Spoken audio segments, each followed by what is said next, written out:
This is my Ariens GT17 tractor, and it's got really sloppy steering. So I decided that I wanted to see if I could do something about it. A lot of the play is from a lot of the play in the steering wheel is actually from the steering box needing to be adjusted or being overly worn. I'm going to try an adjustment. But the first step when you have a lot of play in the steering, first step is to look for loose hardware. So just to give you an example of how bad this steering is, the tractor is actually not jacked up yet, and the wheels are on the ground. So what I can do is I put this clamp on here to show where the position of the wheel is, and I can turn it from side to side from the far left limit of there to there, actually all the way down to there, without the wheels actually turning at all. So that's like at about 4 o'clock from at about 10 o'clock. So that's really bad. But that's not all the steering box's fault. You want to check all of your connections and everything. And one of the reasons why I'm getting so much play is actually this connection right here. This arm, where it attaches on the top of the spindle here. You can actually see it move that much without the spindle moving. So I'm going to try and tighten this and see if that helps correct that problem. And if that doesn't work, then it would mean that chances are the spindle's actually worn. But for starters, I'll try tightening that. Then also right here where this U-joint actually attaches, you can actually hear it wiggling. It's loose, so I can actually wiggle that side to side. So there's a nut on the back of this that needs to be tightened up. That will also take some of the play out. And then this one actually looks pretty good. Okay, I've tightened this up. This is, by the way, this is 3/4 inch on each side. I also tightened up this joint right here, which the outside here is 5/8 and the inside is a 3/4 inch nut. At least on mine it is. Anyways, so now I've got that all tightened up, and now I'm going to go back to looking at this again.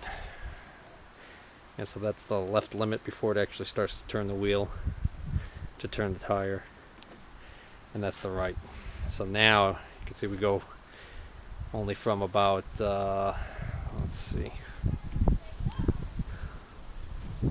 that's about 8:30 on the clock to about looks like about 1 o'clock. This is quite a bit less play than before, just by tightening up those two spots in the linkage. First step in adjustment is get the weight off the front wheels, and then you want to have the wheels pretty straight forward. And then to get to the adjustments on the box itself, there's a kind of hard to see, but underneath here there's a grate cover that has to be removed. I'm going to take that off. I did take the panel off. It was just a meshed grill, and a couple of bolts threaded into a couple of holes in the front here held the front in, and the back is just got a lip that hangs on this hanger in the back, this cross support that is actually the support for the floorboards. So that opens that up, and then I took a brush to clean up all the dirt and everything off of the box so I could get a really good look at it. And what I discovered is that the first step in the manual clearly states that you need to remove a cotter pin, and once you remove the cotter pin, that allows you to rotate this large plug on the bottom here, which is one of the 2 adjustments that you need to make. There is another adjustment in the side here. I'm well aware of that because that's a later step. The cotter pin actually is inserted through these small slots and through a hole on this back side here. In fact, it's a short little cotter pin that was buried in the gunk and everything here, and it's actually right here. You can actually see the head of it right there. So easy way to dispatch this cotter pin is to just grab a pair of right angle cutters, or dikes as they're called, and cut off one of the two, the longer of the two parts of the cotter pin on this side here, and that makes it a lot easier to just bang it out. Okay, I've now got the paperwork. I printed out the page from the manual on how to do this adjustment, and it's kind of confusing because it actually says, you know, jack the tractor up so the wheels are off the ground, or put the steering straight forward. With the front wheels in a straight forward position, remove cotter pin with steering column at adjusting plug. Loosen jam nut and turn stud lever out counterclockwise 1.5 turns. On the parts breakdown, they show this as the stud lever. Okay, and it's got a slotted head on it for a screwdriver, which it talks about holding that steady when you're torquing it. But then what is the jam nut? The parts breakdown shows a nut on this stud lever, which I would assume would act like a locking nut, but they're just calling it a nut, not a jam nut. On the other hand, on the parts breakdown, they show this large nut on the back side here, and they're calling that a jam nut. And as a matter of fact, on the paperwork that I have, it actually shows two nuts on there, that they're stacked. Mine only has one nut. It says to loosen the jam nut and then to turn the stud lever out counterclockwise 1.5 turns. So that would indicate to me to loosen this nut and then turn this out 1.5 turns. But it makes no mention of doing anything about the nut on this stud, which I think is here under the grease. And the other interesting thing about that nut is that this was actually loose. I could turn this with my fingers. So I'm not sure whether or not that should have been that loose. What they're calling a jam nut in the paperwork, the logical thing would be that it's this nut that I can actually feel on the adjusting stud here. I could turn the stud with my fingers, and then I could also feel that there is a nut on that stud that would act as a locking nut. So I think, you know, the logical thing would be for me to have loosened this nut to allow me to rotate this stud. And what I found when I got under here was that this was already loose and I could turn it with my fingers, so that it wasn't locked down, and that may have caused part of my problem.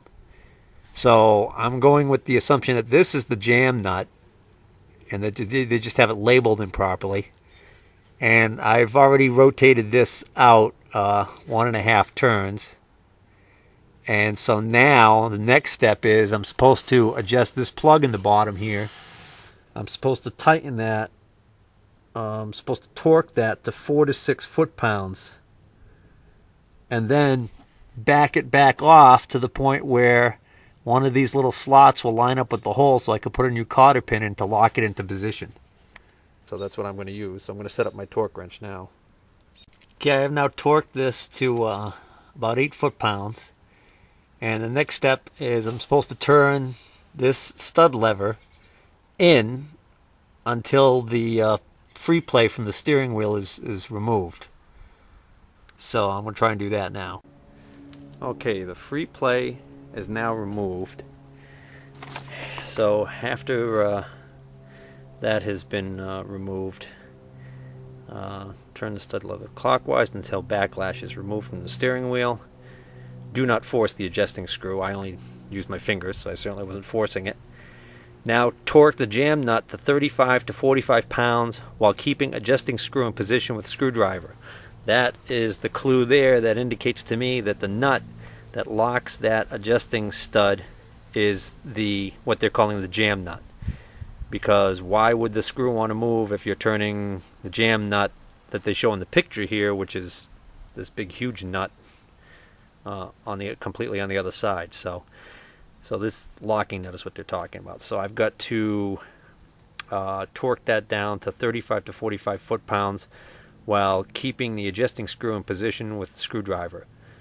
Okay, so basically I've got to figure out a way that I'm going to torque that down when I can't put a torque wrench on it like I've got a smaller torque wrench in there, but that's still not going to do any good because you can't put a screwdriver on the slot while torquing it down. So obviously you need an offset wrench or something to do that, which I don't have. So I'm just going to hold the screw, the stud from turning, and tighten it down hand tight, by feel, to what I feel is going to be close to 35 or 45 foot-pounds. It's certainly going to be better than how loose it was. Well, I just had to run inside and get another wrench because the nut on that adjusting stud, item number 12 on the list here, is 9/16 nut according to this parts list. It is in fact a 3/4 inch nut, which oddly enough is what they're describing the jam nuts at number 5 to be. Now, number 5 are actually the big nuts that are on the bracket side that actually go on the end of this arm right here. I don't know if you can see that, but they're huge. So this thing is just screwed up. I guess you would call it misprints. So now I'm going to get under there and I'm going to tighten down that locking nut on that adjusting stud lever. Adjusting stud. Okay, I've adjusted the jam nut, which is really more of a locking nut. Now, the moment of truth, the idea is you're supposed to rotate from lock to lock and feel if there's any binding. And that actually feels pretty good.